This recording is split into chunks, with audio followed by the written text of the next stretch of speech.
Yeah, Vikash, you can. Okay. Uh, okay. Good morning and good night, everyone. Thank you for coming to my presentation on the effect of elevated intraocular pressure on the hemodynamics of the central retinal vessels using a Caro and a power law model. So this is an outline of what I'm going to talk about today. I will briefly give an introduction and the motivation behind this project and the objectives for this study. And then we could talk about the models used and their governing equations and the solution method that was used to solve these equations, and then look at some results and a conclusion. Okay, so the motivation behind all of this is that glaucoma is one of the most prevalent ocular disease and one of a major cause of permanent blindness worldwide.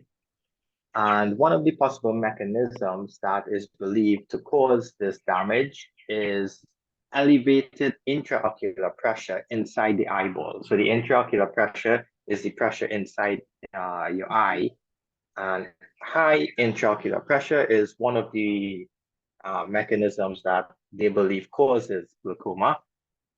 So the pressure difference across the optic nerve head is supported by some porous elastic tissue in which the vessels pass through, and this tissue is called the lamina cribrosa, and I will be denoting that in this talk by LC.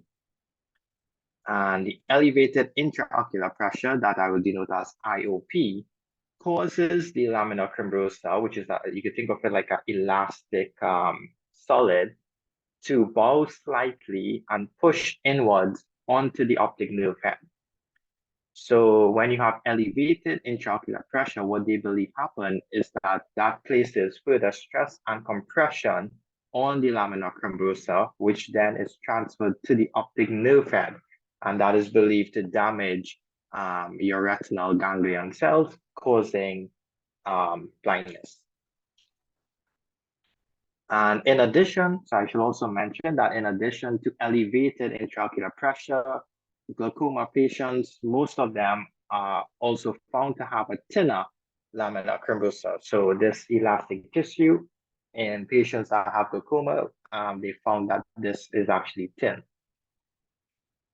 The thickness is also found to depend significantly on different ethnicities. So a study was done on multiple ethnic groups from different regions, and they found that each ethnic group has a different average thickness for this.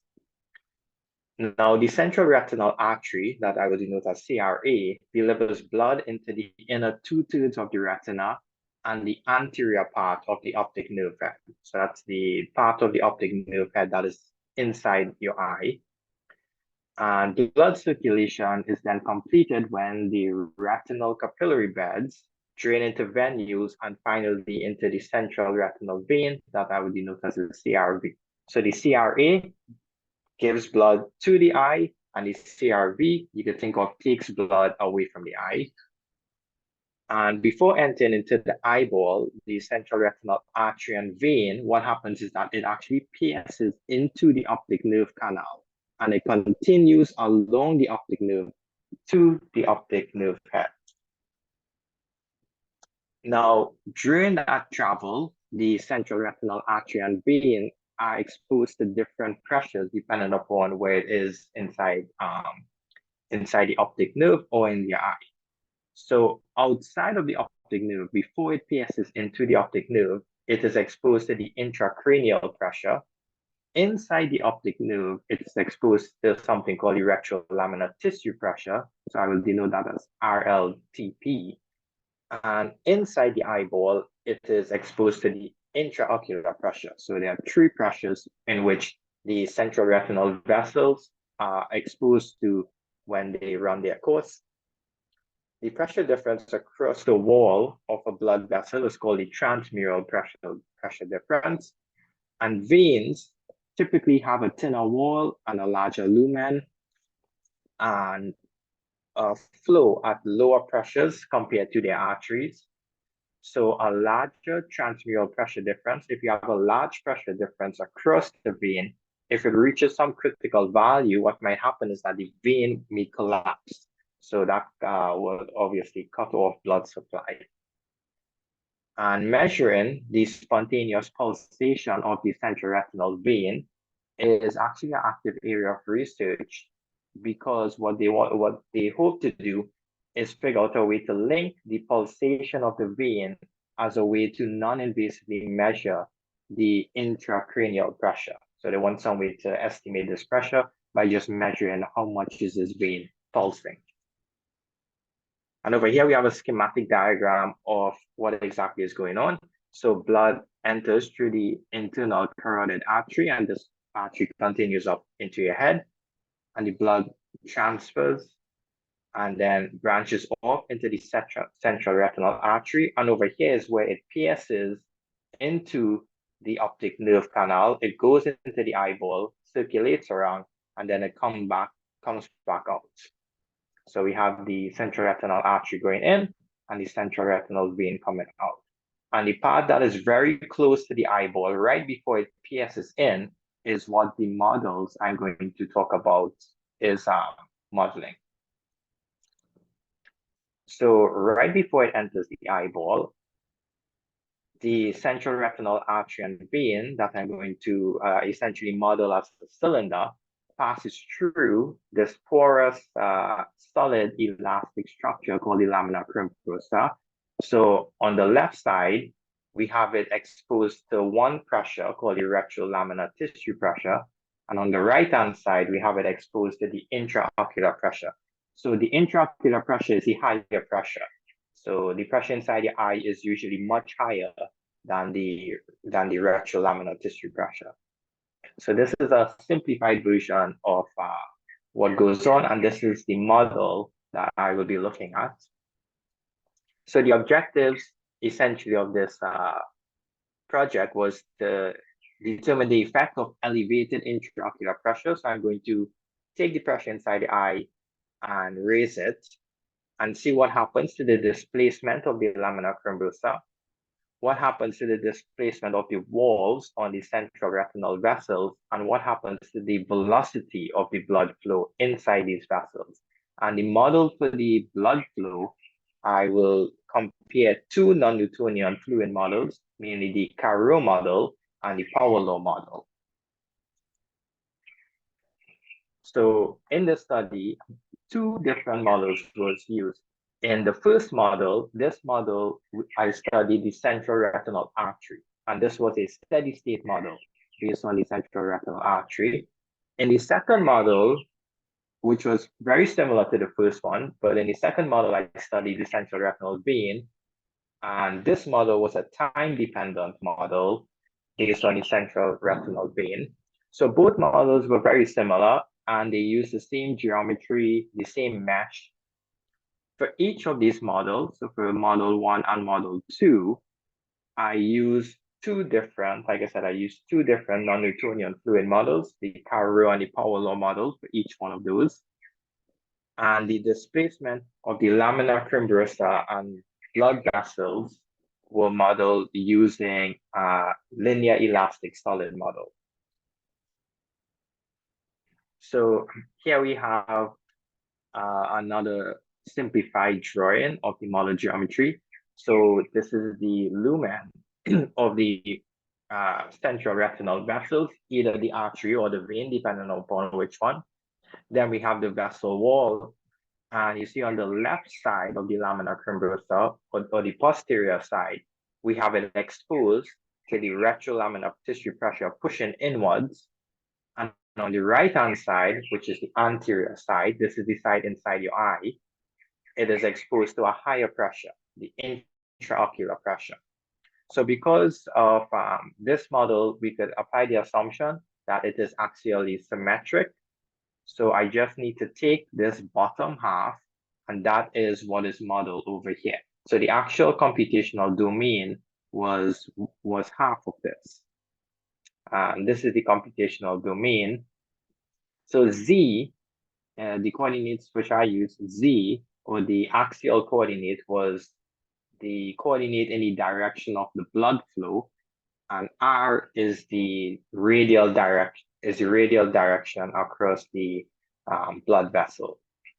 And I have another picture here for the boundaries and the domain labels, but we will get into that when I talk about boundary conditions. So the middle figure is what is actually solved for this project. That's the computational domain. Now the governing equations, so I have two sets of governing equations, one for the solid and one for the fluid domain. This set is for the solid domain. So the solid domains are the lamina cribrosa and the vessel walls of the arteries and veins. So the governing equations that I used was the equation for an isotropic, linear, elastic, homogeneous solid, which is given by this equation here. Now, for the steady state model, the time derivative goes to 0. And if we assume negligible body forces, the first term on the right-hand side goes to 0. So this equation just simplifies down to the divergence of sigma, which is the Cauchy stress tensor, is equal to 0. Under the axial symmetric assumption, and if I apply cylindrical coordinates, this equation becomes these two partial differential equations.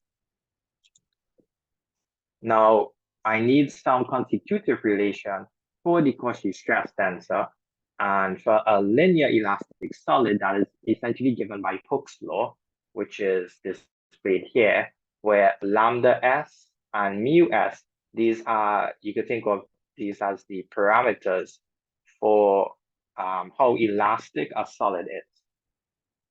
And epsilon is the strain tensor.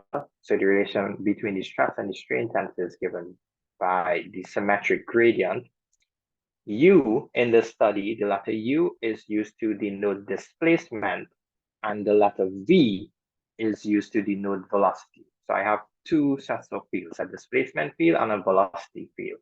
U is for displacement. And again, on the axial symmetric assumption and in cylindrical coordinates, these constitutive equations look like this. So these are the equations for the solid domain. For the fluid domain, which is the blood flowing in the central retinal vessels, we of course have the continuity equation, which is this first equation, and the equation of motion, or Cauchy's equation of motion, which is a more general form of the Navier-Stokes in the second equation here. For incompressible fluid and negligible body forces, these equations simplify to these two. And again, under axial symmetric assumption and in cylindrical coordinates, those equations give these three partial differential equations. So the first equation is the continuity equation, and then you have an equation of motion for the r direction and an equation of motion for the theta direction. So what we need now are constitutive equations relating the shear stress, the tau, to the rate of strain, which is given by these final two equations. So the shear stress and one for the strain rate. And if we apply the axial symmetric assumption in cylindrical coordinates, this is what the components for the shear stress tensor looks like. And now for each of these models, I use two non-Newtonian fluid models. For the power law model, the dynamic viscosity is given by this power law relation. And for the Carreau model, the dynamic viscosity is given by this equation. So these are two different equations for the viscosities that we used in this project. So those were the governing equations. Now for the boundary conditions, for the first model, which is a model for the artery, this is a steady state model. And so these are the boundary conditions. So along gamma 3, 6, and 9, I use a fixed displacement boundary condition. Along gamma 4 and 5, so along these boundaries, I apply a load which is equal to the intraocular pressure pushing down. Along gamma 7 and gamma 8, I apply another pressure, but this is the retrolaminar tissue pressure pushing down. And I assume our inlet, so the inlet is at gamma 10. I assume a parabolic velocity profile at the inlet. And of course, to solve these things numerically, we need to specify the pressure at some point. So I specify the pressure along gamma 2 to be the average measured pressure in the central retinal artery from the literature. And along gamma 1, since it's an axisymmetric model, along gamma 1, this is my line of symmetry or my center line.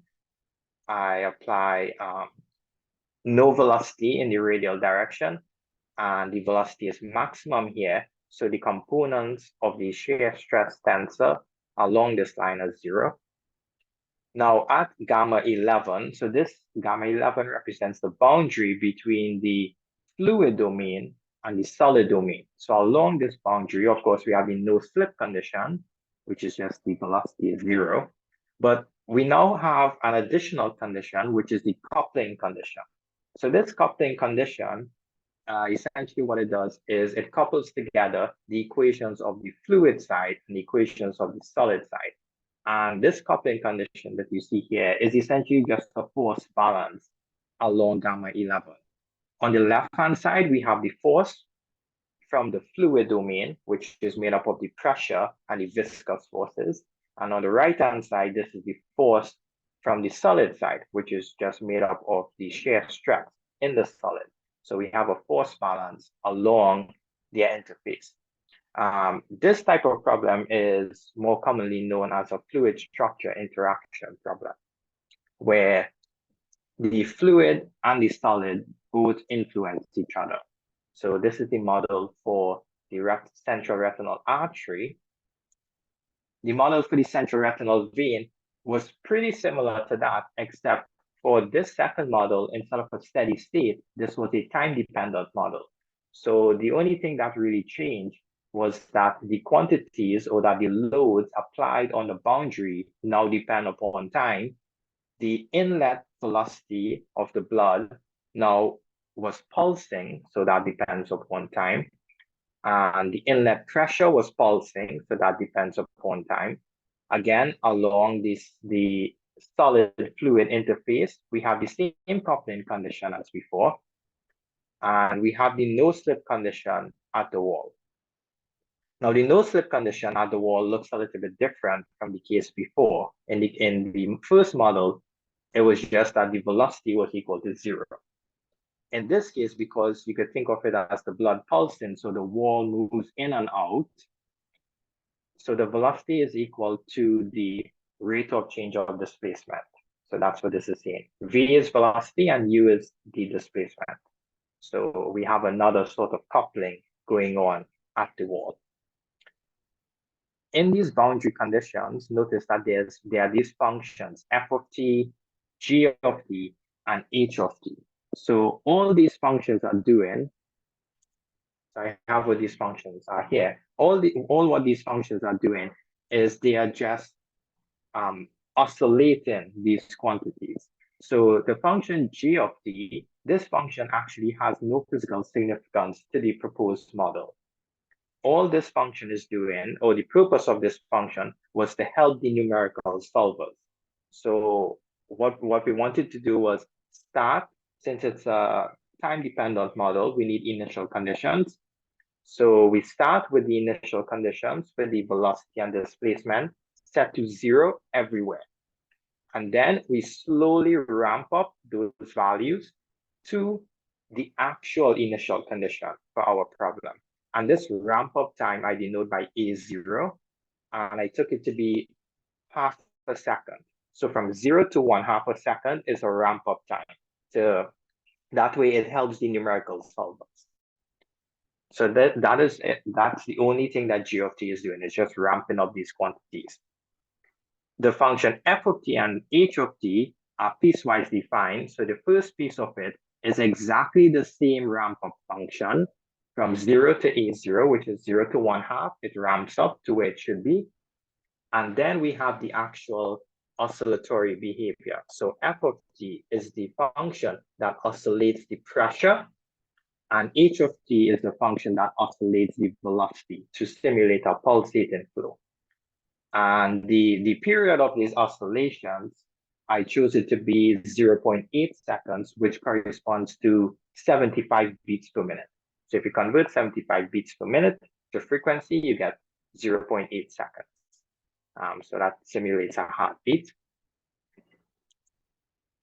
Now, how do we solve these model equations and their boundary conditions? So both models were solved using finite element method in COMSOL multiphysics software via a fluid structure interaction. So these type of models where you have two separate types of domains, one is a fluid, one is a solid, and as the fluid applies pressure on the solid, it deforms the computational domain. And that sort of interaction is called fluid structure interaction. Sometimes they denoted by FSI.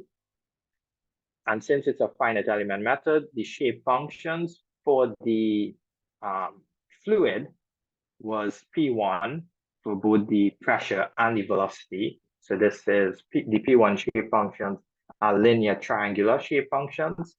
And of course, the Navier-Stokes, if you use these elements for the Navier-Stokes, they are of course unstable. So we need some sort of stabilization technique. COMSOL actually allows you to choose many different types of stabilization techniques. The one that they recommend you use is the Galerkin least square stabilization. So that's the one I chose. So that's the shape function for the fluid side. The shape functions for the solid, I chose to use a quadratic shape function for those sides. Now the mesh for the finite element method, over here we have a picture of the mesh. And what you see here, these numbers represent the mesh quality.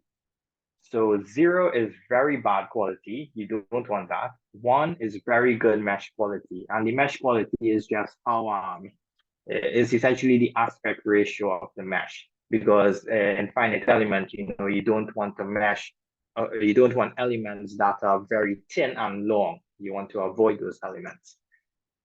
So pretty much all of the mesh was good quality. I think, yeah, so the average element quality was 0.89, which was very good. This mesh is actually generated using COMSOL. COMSOL has built in a mesh generation algorithm. And the reason why I chose to use this mesh is that you could refine the mesh that is generated. So what I did was I ran the simulation, then refined it further, run the simulation again, and compare the results. There was no, for this particular mesh shown here, there was no substantial change when I refined this particular mesh. So that's why I chose this one. And it also solved within a minute. So very good in terms of computational time. Now the results, so first I will discuss the results from the first model, which was the model for blood flowing through the artery, the central retinal artery. And this was a steady state model. So what I have here is a diagram of the solid domain. So the cylindrical part is the central retinal artery running into your eye. And this disc shape you see at the top, that's the lamina cribrosa. That's this porous elastic solid that supports the pressure difference between your optic nerve and in your eye. And again, the pressure in your eye is much higher, is usually much higher than in the optic nerve. So the pressure in your eye for baseline, on average, that is 15 millimeter mercury. I ran the simulation for 15, 20, 25, 30, 35, and 40 millimeter mercury. So I elevated the intraocular pressure. And what this is essentially showing, or what I found, was that if I change the fluid model, which either the Carreau or the power law fluid model, this had a very little influence on the displacement field of the solids. And the walls of the central retinal artery, both on the anterior, so the anterior is the top of it, the posterior is the bottom of it, are displaced outwards, increasing the intraocular pressure. When we did that, it decreased the central retinal artery wall displacement on the anterior side. So when we increase the intraocular pressure, the wall displacement on the anterior side gets pushed in even more. And this was expected, of course, because if you increase the pressure outside the artery wall, you expect the artery wall to be pushed further inwards and decrease the radius. So I have graphs of that later on. So A, B, C, D, E, and F shows what happens when you increase the pressure, the intraocular pressure. So A is at 15, which is baseline, 15 millimeter mercury, and we increase in steps of 5 millimeter mercury all the way up to F. So typically people with glaucoma are recorded having around 40 millimeter mercury pressure inside their eye. So this is the displacement field. And we could get a better idea of what happens here. So what you're seeing here is a slice through the lamina cribrosa. So that's this disc shape. So what I did was I sliced through it. And this shows how the lamina cribrosa displaces. So the anterior side is the top of it, and the posterior side is the bottom of it. So when the intraocular pressure is elevated, you can see that the lamina cribrosa, it actually pushes downwards. It slowly deforms. And it not only pushes downwards, because the right side of it is fixed to its area, it actually bends inwards a bit. So you see the arrows are not all pointing downwards. They're pointing down and to the right a bit. So it actually bends inwards. And these graphs give a much closer view of exactly how the lamina cribrosa is deforming. So the graph on the left, you can think of this, the graph on the left as being the top part of that lamina cribrosa. Excuse me. So the graph on the left is this top. You could think of it as the displacement of this top portion. And the graph on the right, you could think of it as the displacement of this bottom portion. Okay, so this is the top portion. So as we increase the intraocular pressure, you see it's displacing more and more. And the same thing happens on the bottom side or the posterior side. As you increase the pressure, it's displacing more and more. So what the model actually showed is that for any fixed value of the intraocular pressure, the displacement on the anterior side is actually less than the displacement on the posterior side, or the displacement on the posterior side was more. The posterior was on the bottom of it. So for example, at 40 millimeter mercury, that's this dash blue line, you see it displaces all the way down to minus 15 microns. But on the top side of it, it displaces maybe until like 12 microns. Okay, and this is true for all of the intraocular pressure. So we're getting a little bit more displacement on the bottom of it than at the top of it. And that's happening because as it's displacing, it's not just displacing vertically, it's also displacing horizontally a bit. So now for the walls of the artery. So these two graphs now show the walls of the artery. The graph on the left shows the displacement along the axial direction. So that's the vertical direction. And the graph on the right shows the radial displacement along the walls of the artery. So the radial displacement, the graph on the right, you could think of this displacement as a measure of the radius or diameter of the artery. So a larger value means that the artery has a larger diameter, and when it decreases, what's happening is the artery walls are shrinking down. And LC, so these dotted lines, LC, represents where the artery passes through the lamina cribrosa. So what we're seeing here is that the artery has pretty much the same radius until it begins to enter through the lamina cribrosa, and then the artery squeezes. So the radius decreases as it passes through the lamina cribrosa. And actually, if we elevate the intraocular pressure, the amount that it squeezes as it passes through the lamina cribrosa actually increases by a lot. So it increases from around from 4 to 2. Okay. So we could think of 13 here as the baseline. So this top line here is like the baseline of your artery wall, and then as it enters, it decreases. Okay, it gets squeezed as it goes through the lamina cribrosa. And the graph on the left just shows the vertical sort of displacement, or you could think of it as how the artery wall is stretched and pulled in the vertical direction. And again, we see the same sort of trend. At elevated intraocular pressure, it gets stretched more in the vertical direction than at a lower intraocular pressure. Now for the blood flow in the arteries. So these two graphs show the blood velocity along the center line for the central retinal artery. The graph on the left shows the velocity using a Carreau model, and the graph on the right shows the centerline velocity using a power law model. So these were the two non-Newtonian fluid models that I looked at. The shape of both of those graphs are essentially the same. The only difference is that, so the mean inlet blood velocity, I specified that to be 6.3 centimeters per second in both models. The centerline velocity, we see it quickly decreases to about 5.35 for the Carreau model and 5.05 for the power law model. And the reason for this quick decrease is because how the model is set up is that I had to give it an initial value for the artery radius.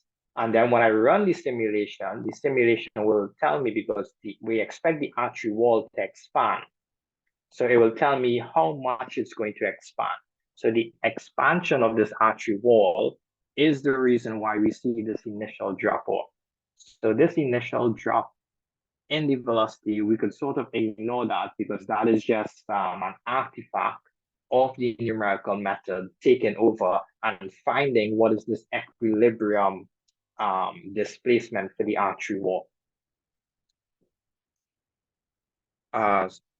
Yeah, so the centerline velocity for the Carreau model was actually higher than that for the power law model, even as it passes through the lamina cribrosa. And as the blood passes through the lamina cribrosa, since we know that the artery walls narrow as it goes through, the blood velocity you see increases as it passes through.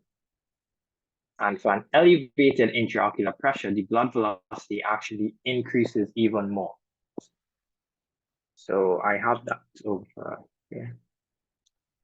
And what this graph now is showing is a measure of the dynamic viscosity using the Carreau model. So the Carreau model is shown on figure A, and the power law model is shown on figure B. And this is a surface plot of the dynamic viscosity measured by or calculated by both of those models at 15 millimeter mercury. I should point out that the scale for the Carreau model, which is figure A, only goes up to 6.5, whereas the one for the power law model goes up to 11. So this is a measure of the viscosity in centipoise.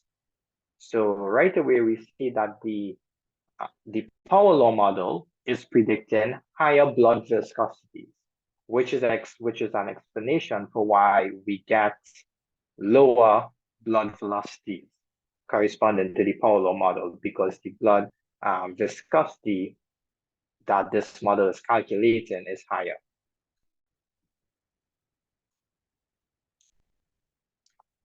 Now, this graph is showing something interesting. It's showing that as we elevate the intraocular pressure, so this is the pressure inside your eye, from baseline 15 to where glaucoma patients usually have theirs, which is at 40, this, on the y-axis, we have the outlet blood velocity in the artery along the center line. So this is the velocity that enters into the eyeball. As we increase the intraocular pressure, we see that the blood velocity exiting the artery also increases, and it increases linearly. Okay, and I have an explanation for why we see this in the model, because since the intraocular pressure, this is the pressure in your eye, is usually larger than the retrolaminar tissue pressure, this is the pressure the artery experiences before it enters into the eye, the artery walls will experience more compression on the anterior side. So that's the side inside the eye. Now, we know for an incompressible fluid, if it's flowing with a constant volumetric flow rate, and if you have a decrease in that cross-sectional area, then the velocity will increase, because you can think of it as Q equal V times A. So if one goes down, the velocity has to increase to compensate for it, if you want a constant volumetric rate. Now, in the literature, there's only one other model that I found that actually studied this sort of problem, where they link together the hemodynamics and the solid dynamics. Usually these studies choose to either do one of them. But there was a study that attempted to do both, which is a study in 2013. And what their model actually showed is that as they increased their intraocular pressure, their velocity was decreasing. And my model is showing that the velocity is increasing. So we're getting two different things.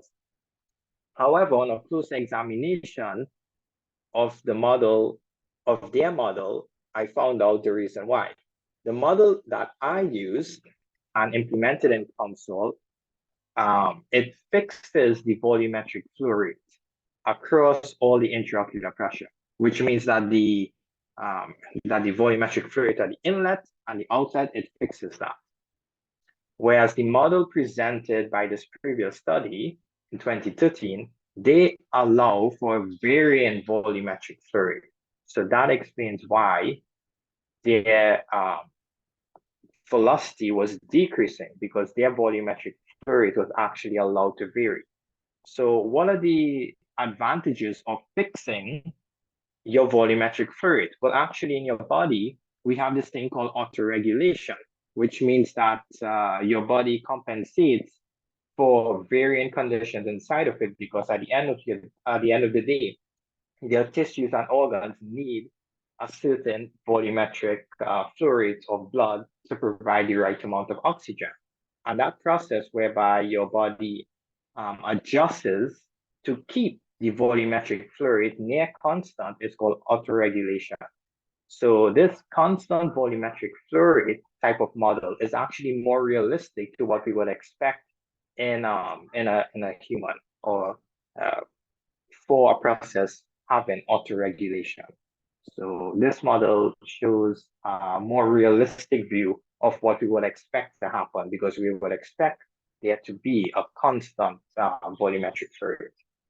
So higher intraocular pressure under autoregulation actually increases the outlet velocity. And in the second model, so this second model was very similar to the first model, and the geometry, the mesh were the same, the parameters, most of them were the same. The only main difference is that in this model, we looked at the central retinal vein. And in the vein, so now the inlets and outlets are reversed. So the inlet of the vein is now at the top, and the outlet of the vein is now at the bottom. And for this model, this was a time-dependent model. So the blood was simulated as pulsing. So the inlet pressure was taken to be equal to the intraocular pressure, because we're seeing that the vein, the central retinal vein, starts inside your eye. So we could take the pressure to be equal to the pressure in your eye, with some oscillation of an amplitude 2 millimeter mercury. So this value came from the literature. And what this model indicated is that the fluctuation in the intraocular pressure between diastole and systole, so when you have your highest blood pressure and your lowest blood pressure because of your heartbeat, it produced no real substantial change to the deformation of the solid domain. So we don't really see much change in the deformation of the solid domain. And we see that in these figures. So each figure here, the one to the right of it is the same, is at the same intraocular pressure, but the one on the left is at diastole, and the one on the left, and the one on the right is at systole. So you see that A and B for the picture on the left are pretty much the same. C and D are pretty much the same. E and F are pretty much the same, and so on. So this pulsating blood flow isn't really showing much substantial change, even at elevated intraocular pressure, at least to the solid domain.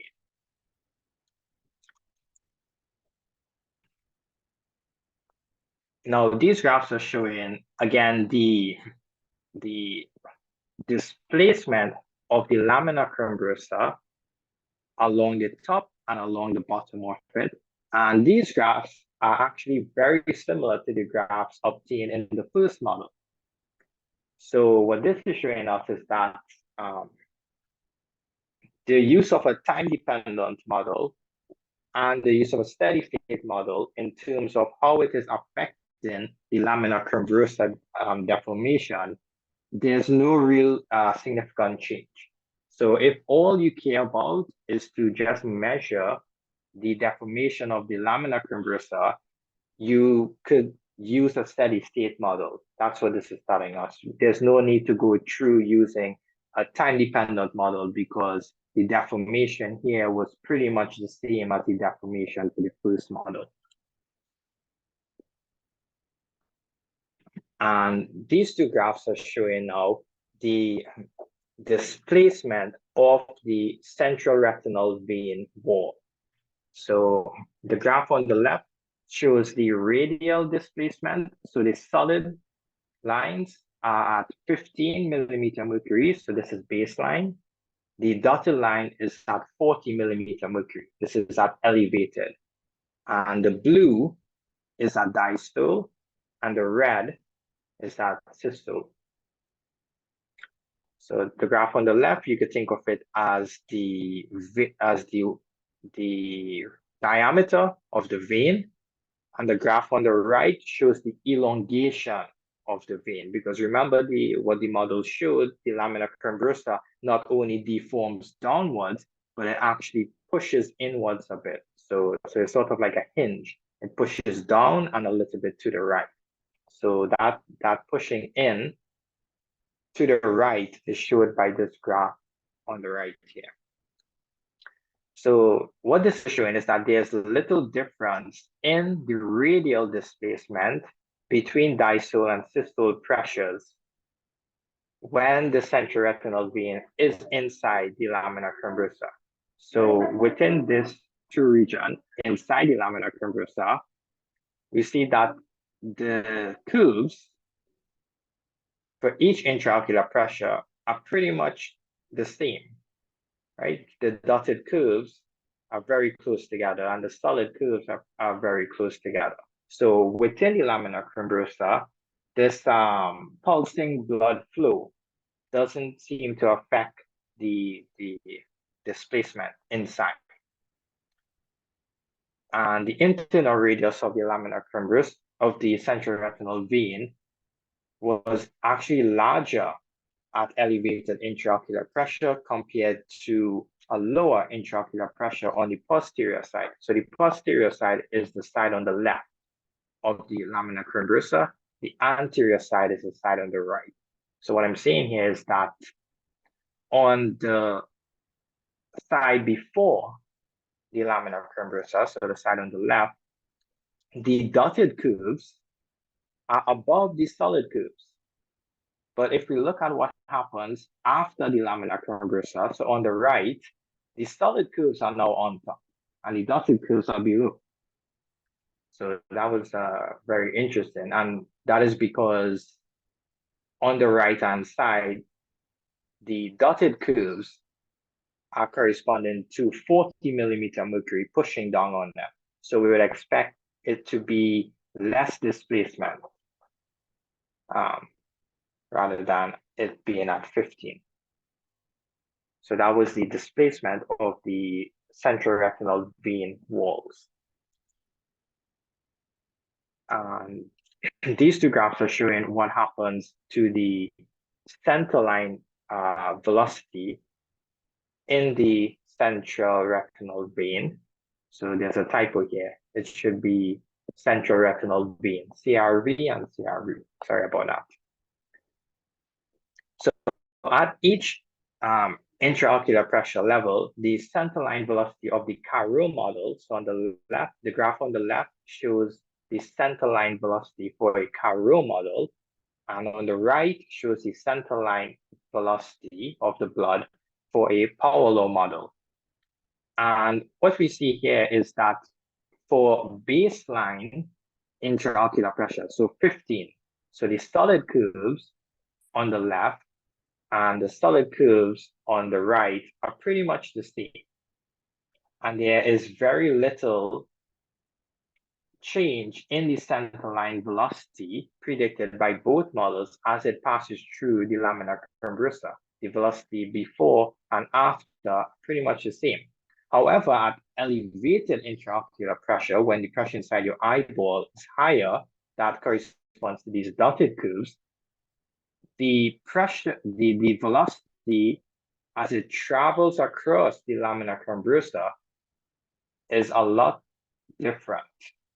So it's no longer nearly the same. It changes a lot.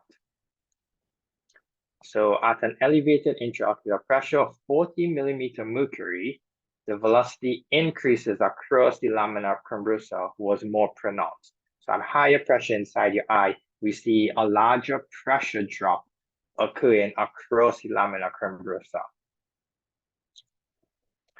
And finally, we have some figures here showing a comparison of the dynamic viscosity in centipoise for the Carreau model, which is on the left, and the Paolo model, which is on the right.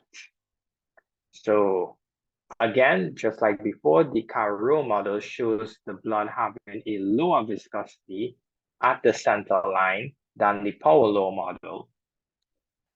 And the centerline velocity predicted by the Carreau model was also higher than the Paolo model, and that's because the Carreau model predicts lower viscosity. So lower viscosity, higher velocity. So in conclusion, what this study did was we looked at a steady state and a time-dependent model for both the hemodynamics and the solid interaction between the lamina crumbrosa and the central retinal vessels using both a Carreau and a Paolo model. Now, again, from the literature so far, it seems that in studies, people or researchers usually look at either the hemodynamics, so they just look at one of the central retinal vessels, or they look at the lamina crumbrosa itself. Very rarely do they ever look at both of them together. And the difference between using a Carreau and a Paolo model showed very little influence on the displacement field of the solid lamina crumbrosa and the vessel wall compared to varying the intraocular pressure.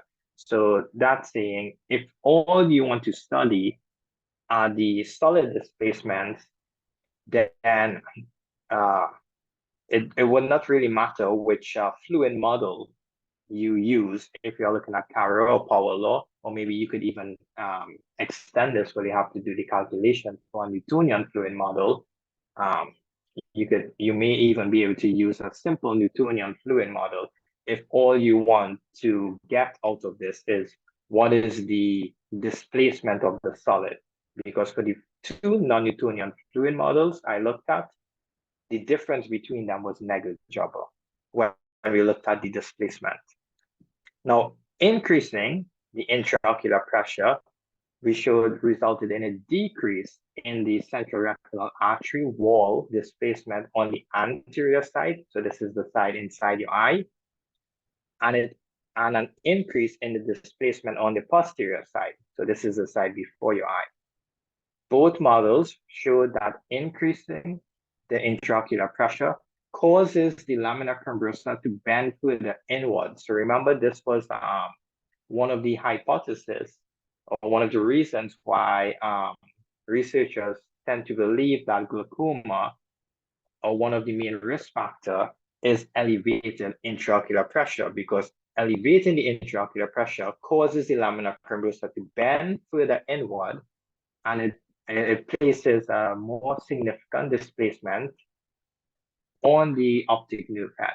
And what this model showed is that this displacement is actually, you get more displacement along the posterior side, so the side below, than the side above. And finally, the centerline velocity of the central retinal artery and vein predicted by the Carro model was, in both cases, we found it to be higher than that of the power law model. So I think moving forward, the model I would choose to use would be the Carro model.